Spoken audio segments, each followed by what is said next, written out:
I feel for you. Buying a smartphone is complicated. You never feel like you really got the right one. I mean, I work at CNET for crying out loud, and every time I buy a new phone, I feel kind of sick.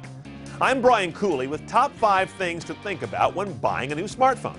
Inspired by a survey done by Business Intelligence, they asked people what their #1 smartphone buying factor was. At number 5, we're starting off a little wonky. It's data migration. Now, just 3.9% of folks said this is their #1 concern, but I think more should have. I mean, how are you going to move your contacts, calendar, media, photos, messaging, history, account settings from whatever you carry now to your new smartphone? Well, check CNET TV and Google around for tips on how to move your stuff from phone to phone. It's different and sometimes barely possible depending on the combo of phones in question.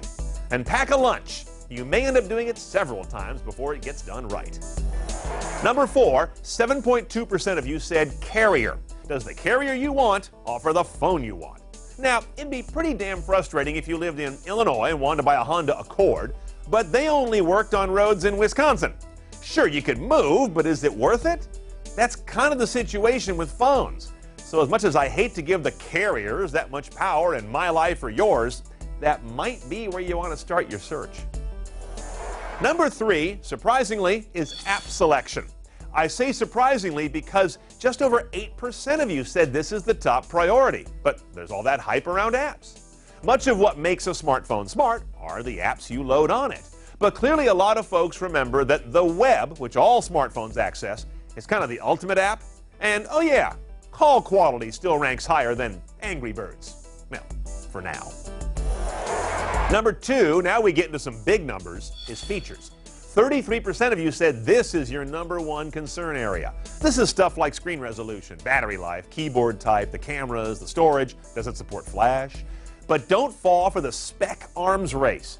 Is an 8-megapixel camera meaningfully better to you than 5 megapixels? Do you even know? Or do you just want to brag?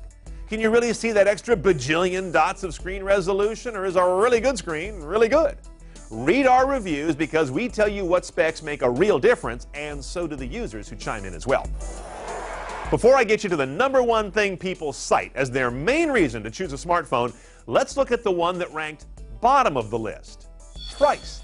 Just 3% said price is their biggest concern. That's because price is pretty irrelevant right now. The sweet spot for all the top smartphones is $200 with a 2-year activation. A few of them are $100, a few are $250, maybe $300, but not for long. Expect to pay 2 bills, period. It's the full cost of your 2-year contract you want to scrutinize. That's where you'll spend anywhere from a couple grand to $2,400 to pushing $3,000. Okay, what's the #1 thing most often cited by people buying a smartphone? Their top concern. 38% say platform. Android, iOS, BlackBerry, Windows Phone, WebOS. Phones have made operating systems hot and crucial again.